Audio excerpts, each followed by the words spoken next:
Բարի օր, մենք հիմա գտնվում ենք Վարագավանքում եւ զրուցելու ենք վարչական ղեկավար Աբրահամյան Արմենի հետ։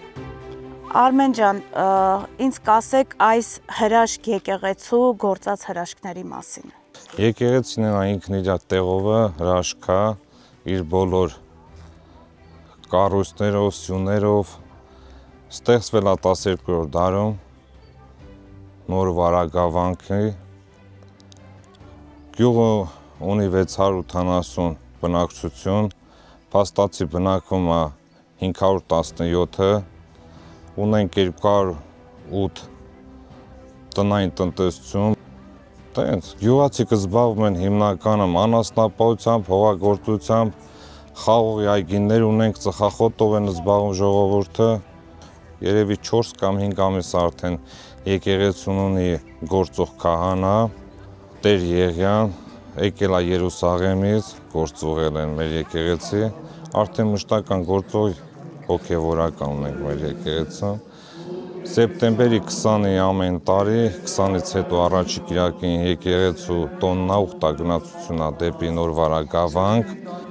Եկեղեցուց մոտ 300 մետր հեռավորության վրա ունենք փոքր մատուռ, որը ըստ հին պատմության կնոջ համար է մի հատ կառուցվել։ Ըստ պատմության այդ կինը եկեղեցու վերանորոգման ջուրը տեղից կրել է, վերջի ցեխի ջուրը կրելուց հետո մահացել է։ Դրանից հետո այդ մատուռն էլ իր համար են կառուցել։ Արմեն ջան, իսկ գյուղում ինչ խնդիրներ կան туриզմի հետ կապված, այցելուներ ունեք արտերկրից թե ոչ։ Շատ այցելուներ ունենք, բազմաթիվ այցելուներ ունենք, ուղղակի միակ խնդիրը, որ տուրիստը չի գալի մնում, շատ չի գալի,